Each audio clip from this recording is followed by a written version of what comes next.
Okay, Assalamualaikum dan selamat pagi. Hari ini saya nak berkongsi tentang satu kaunter property iaitu MRCB. MRCB ini adalah syarikat yang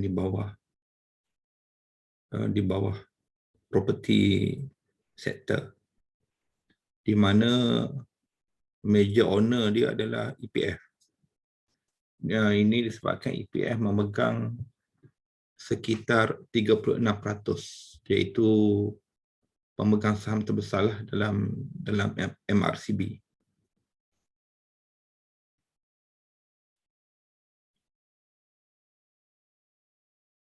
Kalau kita boleh tengok di sini secara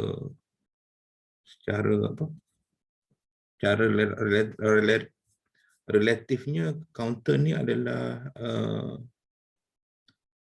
under value. Pertama kerana NTA dia RM1 tapi harga dalam 47 sen semalam. Manakala price to book value ratio pula 0.45. 0.45 price to book value ratio ni memang rendah lah. Kita boleh katakan bahawa counter ni memang under value. Dan dalam konteks number of shares, ada point ni banyak sikit lah, 4.468 bilion. Tetapi perlu diingatkan bahawa 72% saham MRCB ni dipegang oleh pelabur institusi. Kita ada dalam ni ada Kepulauan Amanah Pencen, ada Gapurna, dan ada beberapa lagi lah dalam MRCB. Cuma disebabkan oleh MCO, kita boleh tengok pada tahun lepas menyebabkan dia buat impairment loss sampai 200 juta. 200 juta.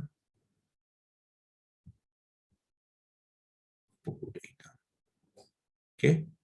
200 juta negatif. Okey. Cuma lepas tu dia recover. Dan cuma bila berlakunya another PKP pada bulan Januari to March, jadi menyebabkan mereka merekodkan penurunan daripada segi keuntungan lah. Dan dijangka perkara yang sama akan berulang di antara April hingga Jun. April hingga Jun pun benda yang sama akan berlaku, mungkin berlaku kerugian juga. Sebabkan kerajaan membuat total lockdown pada bulan Jun, 1 Jun sampai 14 Jun, lepas tu extend sampai 28 Jun. Mana satu bulan mungkin construction activity tak bergerak dan mungkin menyebabkan akan berlakunya penurunan profit bila dilaporkan pada bulan 8.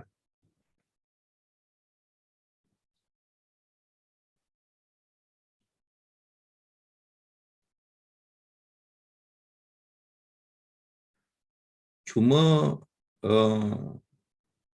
hari itu ada arbitration verdict ni. Kita boleh tengok sini ni. Arbitration verdict ni mungkin MRCB akan mendapat kelebihan lah, sebab arbitration verdict ni ia berkaitan dengan LRT 3, di mana Joshcan dengan MRCB ni dia sama-sama memegang 50%. 50-50 di antara MRCB dan Joshcan dalam pembinaan LRT 3. Lepas tu dia ada disagreement dengan Joshcan, so dia pergi ke arbitration, pergi pada mahkamah, dan dia ada arbitration punya komiti dia. Dan mungkin disebabkan kedudukan keuangan MRCB itu lebih baik daripada Joshcan, mungkin projek LRT 3 ni akan diserahkan 100% kepada, mungkin diserahkan 100% kepada MRCB. Dan kemudian pula ada kerajaan Harita Umum pada bulan 8 ni, dia nak buka tender untuk MRT 3. So mungkin ini akan memberi kelebihan lah kepada MRCB, sebab dia memang banyak projek infrastruktur yang dia jalankan. Dan ditambahan pula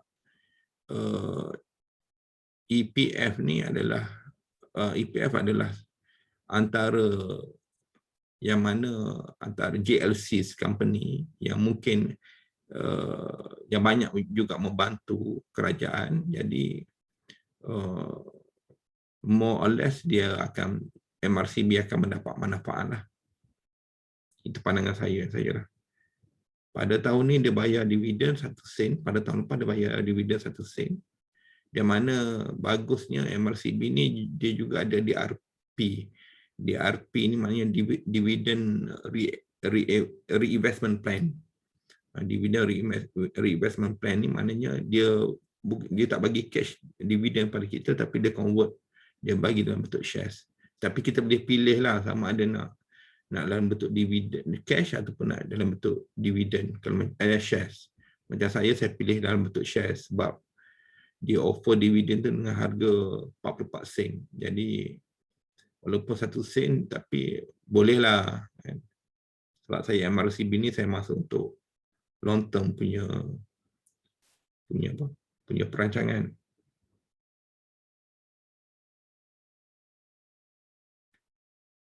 Okey, itu daripada segi konteks apa yang ada. Dan kita tengok kepada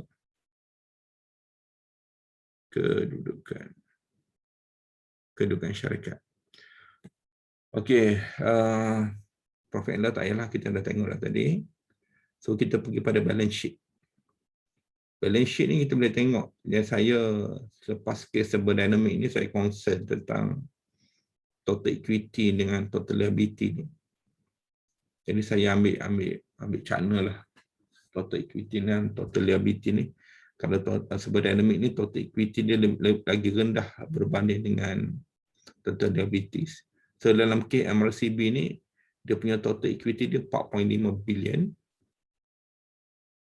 Manakala dia punya total liability dia 3.6 bilion. Maknanya dia ada lebihan dalam 900 juta lah.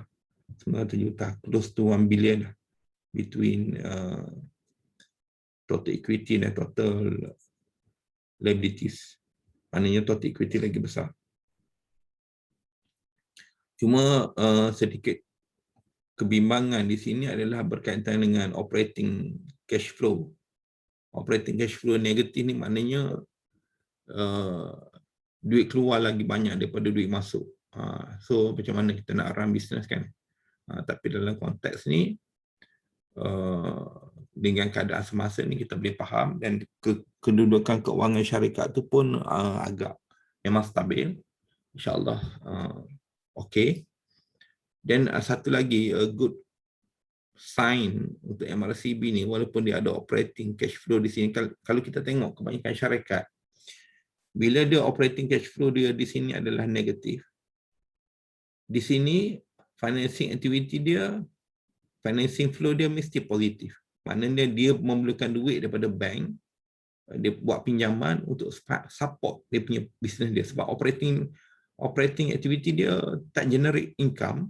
Jadi macam mana dia nak bayar gaji pekerja, macam mana dia nak settlekan supplier, nak bayar hutang kepada supplier dan sebagainya. Jadi dia nak suka ataupun tidak, dia terpaksa guna duit daripada bank, dia terpaksa pinjam duit daripada bank dan dibayar untuk menunggu dia punya operating activity dia tu atau operating business tu generate income. Tapi dalam kes MRCB ni, kalau kita tengok bahawa financing activity dia still negatif. Maknanya MRCB ni in term of financial footing dia memang agak kukuh, di mana dia mampu bayar hutang tanpa taking too much loan. Maknanya dia ambil duit daripada bank 164 juta, tapi pada masa sama dia bayar balik 266 juta. Waktu dia menyebabkan negatif financing flow, maknanya is a good sign lah daripada sini. Okay, tapi dalam kes ni macam financing activity ni dia tak ada apalah, dia sepatutnya tak elok juga lah sebenarnya. Financing activity ni sepatutnya negatif, tapi mungkin dia tak acquire new land sebab dia kan business dia adalah property development, construction. So bila investing ni mana dia akan acquire new land, tambah land bank, tambah equipment untuk support business. Tapi mungkin disebabkan MCO, maka dia tak adalah nak tambah equipment apa semua, sebab equipment yang ada pun mungkin tidak digunakan sepenuhnya. Jadi tidak ada keperluan lah untuk tambah investing activity tu, untuk tambah pelaburan. Okay. Then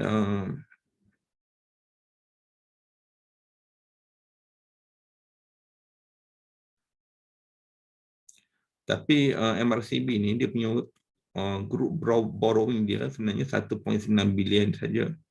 Ini yang betul-betul loan yang betul-betul yang dinamakan loan. Pinjaman lah, pinjaman sama ada daripada orang ramai ataupun pinjaman dalam daripada bank. Maknanya close to 2 billion lah compare to total equity dia dalam 4.5 billion.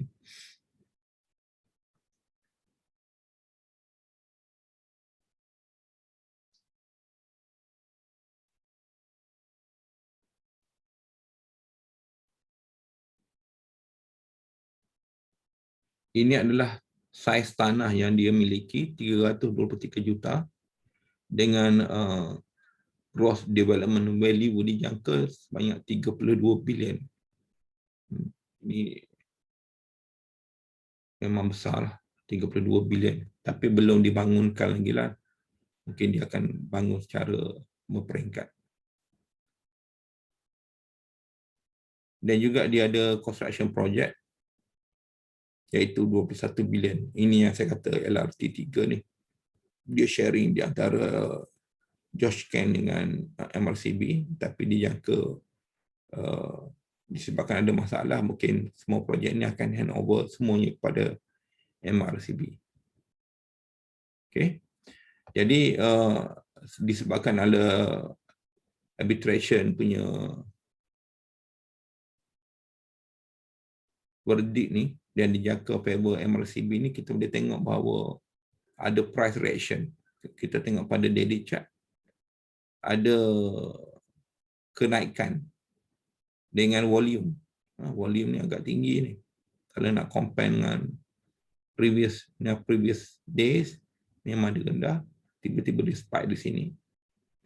So saya jangka dia dah breakout daripada downtrend line, dan saya jangka dia akan naik untuk test resistance dalam 49 sen, dan dia akan test support, test another resistance 52 sen. Cuma sebelum naik ni saya jangka dia akan turun dulu kerana ada beberapa faktor lah. Pertama, minggu depan adalah ialah hari ini dalam 11 Jun. Minggu depan 16 Jun ada persidangan Majlis Raja-Raja yang akan menentukan tentang perjalanan negara. Jadi sementara menunggu keputusan tu, ketidaktentuan tu mungkin akan menyebabkan sentimen, keseluruhan sentimen pasaran ni akan jadi negatif, mungkinlah. Dan saya jangka dia akan kembali dulu untuk test support pada harga 44.5 atau 45 sen. Dia akan test support di sini. Kalau dia bertahan pada harga support, dan insyaAllah dia akan melonjak naik. Dan begitu juga kalau kita tengok pada weekly time frame, kita nampak bahawa stokastik dia baru nak naik di sini. DMI dia pun sama, baru nak meningkat. Dan kalau tengok hourly pun sama, dia breakout daripada downtrend line. Cuma ni saya kata dia akan kembali pada support, sebab base pada 1 hour stokastik ni kan dia dah berada dalam position overbought. Biasanya dia akan turun dulu dan sebelum dia memuncak naik, insyaAllah. Setakat itu dulu perkongsian pada hari ini.